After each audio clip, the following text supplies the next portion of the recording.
Hello class 10th learners, so welcome to easy learning with Himal. So क्या हाल है आप सबका। तो कल है आपका बोर्ड एग्ज़ाम और काफ़ी बच्चों के मेरे पास मैसेज आए कि आपको मेनली टेंशन हो रही है कि सर टाइम मैनेज कैसे करना है, what is the best time management strategy for English board exam, how to complete English board exam on time. So मैं आपको बहुत ही कम टाइम में बहुत इंपॉर्टेंट टिप्स बता दूंगा। इवन मैं आपको पूरा टाइम भी डिवाइड करके बता दूंगा कि आपको कैसे अपने इंग्लिश के पेपर को डिवाइड करना है। और उसके साथ साथ I will also tell you some important tips and tricks जिसको आप फॉलो कर सकते हो, जिसमें आपको फालतू टाइम वेस्ट नहीं होगा। बिकॉज इंग्लिश में जो मेन चीज़ आप सबके लिए चैलेंजिंग होती है that is your time management. ठीक है, अगर आपने टाइम मैनेजमेंट सीख लिया तो आप आराम से इंग्लिश का पेपर कर सकते हो, क्योंकि पैसेज भी हर एक बच्चा कर सकता है, बट पॉइंट है उसी पैसेज को जल्दी करना। लिटरेचर के आंसर्स भी आप लिख सकते हो, बट अगर आपके पास थोड़ा सा टाइम ज़्यादा हो तो हो सकता है आप और अच्छे मार्क्स स्कोर कर सको। बट अब हमारे पास अब 2 आवर्स ही हैं और 2 आवर्स में मैं आपको बहुत ही अच्छे तरीके से बता दूंगा अपना टाइम कैसे डिवाइड करना है, जिससे आपको रिविजन के लिए भी एम्पल ऑफ टाइम बचेगा। So let us start our strategy को करते हैं शुरू। तो सबसे पहले आपको बोर्ड एग्जाम जब दिया जाएगा तो आपको सिर्फ क्वेश्चन पेपर दिया जाएगा, आंसर शीट आपको मिलेगी 15 मिनट के बाद। तो आपके पास बच्चा रीडिंग टाइम होगा 15 मिनट्स। उस रीडिंग टाइम को बिल्कुल भी वेस्ट नहीं करना है, फटाफट अपने दोनों पैसेजेस पढ़ लेने। 15 मिनट का टाइम है, 7.5 मिनट लगाओगे तो आराम से 2 पैसेजेस पढ़ सकते हो। मतलब आराम से एक एक लाइन पैसेज की पढ़ना, उसको हिंदी में मन में कन्वर्ट करके उसको मतलब समझ लेना पैसेज का।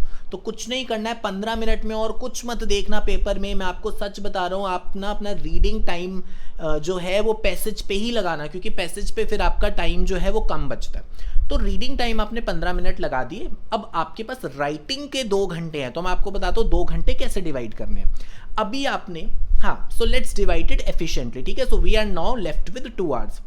अभी आपने जस्ट पैसेज पढ़ा है तो बेस्ट है ना, अभी पैसेज पढ़ा है तो रीडिंग सेक्शन पहले कर लो। देखो काफ़ी टीचर्स हो सकता है आपको ये भी बोलें कि लिटरेचर पहले करो, हो सकता है आप भी लिटरेचर पहले करना चाहो, वो आपकी मर्जी है। बट मेरा ये पॉइंट ऑफ व्यू रहता है कि लिटरेचर एंड में भी हो सकती है, क्योंकि वो आपको आता है, उसके आंसर्स आपको आते हैं, आप थोड़ा जल्दी जल्दी लिख के कंप्लीट कर सकते हो। बट इन केस आपका पैसेज लास्ट में छूट गया तो पैसेज पढ़ने में इतना समय लग जाएगा, आपका माइंड इतना हाइपर हो जाएगा कि आप पैसेज के क्वेश्चंस नहीं कर पाओगे। इसीलिए पैसेज में थोड़ा सा टाइम लगता है, उसको पहले कर लो। ठीक है, तो अभी आपने 15 मिनट लगा के पैसेज पढ़े, अब फटाफट दोनों पैसेज कर लो, सिर्फ 5 क्वेश्चंस करने हैं। Only you have to do 5 questions in passage 1 and passage 2, और वो 1 मार्कर के क्वेश्चन है। अगर एक क्वेश्चन करने में 3 मिनट भी लगते हैं तो 5 क्वेश्चंस करने में 15 मिनट लगेंगे। तो 15 मिनट लगा लो 2 पैसेज करने के लिए।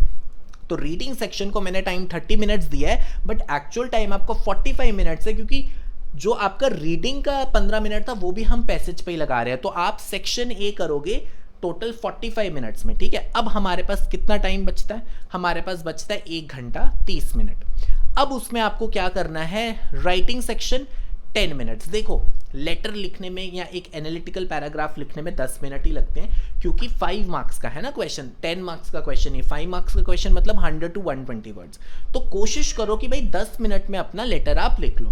और ग्रामर में तो 5 क्वेश्चन है, एक क्वेश्चन का आंसर सोचने में आपको 2 मिनट लगेंगे। ठीक है, मैक्सिमम लगा रहा हूं बच्चे 2 मिनट। अगर आप सोचो कि नहीं ग्रामर में बहुत मुश्किल लगती है, हम आधा घंटा ग्रामर में ही लगे रहेंगे तो फिर पेपर कंप्लीट नहीं होने वाला।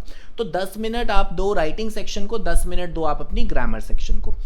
अब आपके पास बचता है 1 आवर 10 मिनट्स। देखो आपने कितना एफिशिएंटली किया, पहले 30 मिनट्स आपने रीडिंग सेक्शन कंप्लीट किया, क्योंकि 15 मिनट में आपने पैसेज पढ़ लिया था।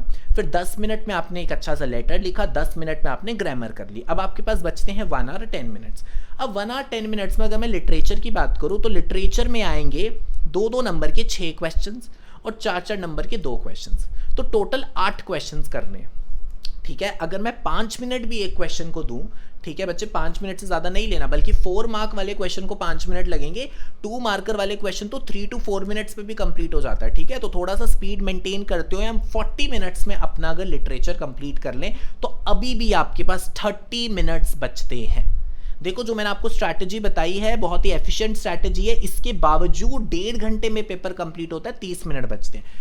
अब ये तो हमने आइडियल सिचुएशन ली है, हो सकता है आपको लेटर लिखने में 10 से 15 मिनट लग जाए, तो ये 30 मिनट में 5 मिनट वहाँ पे दे सकते हो सकता है लिटरेचर 40 मिनट में ना हो, 45 मिनट्स में हो, तो 30 मिनट्स पे 5 मिनट लिटरेचर को दे सकते हो सकता है पैसेज आपका 30 मिनट्स में कंप्लीट ना हो, आपका 40 मिनट्स में हो, तो फिर भी मतलब 30 मिनट्स आपका एम्पल टाइम है, अगर आप कोई भी सेक्शन उस टाइम पे नहीं कर पा रहे हो वहां पे दे सकते हो। तो अगर इसमें से 15 मिनट भी हम निकाल देते हैं, चलो 15 मिनट लिटरेचर को 5 मिनट और दे दिए, 5 मिनट लेटर को और दे दिए, 5 मिनट पैसेज को और दे दिए, फिर भी 15 मिनट बचते हैं, तो 15 मिनट्स में आप अच्छे से पेपर रिवाइज कर सकते हो और अपनी गलतियां फाइंड आउट कर सकते हो। So this is your time distribution plan. अब मैं आपको बताता हूं कुछ इंपॉर्टेंट टिप्स जरूर फॉलो करना पेपर में। सबसे पहले start with reading section first.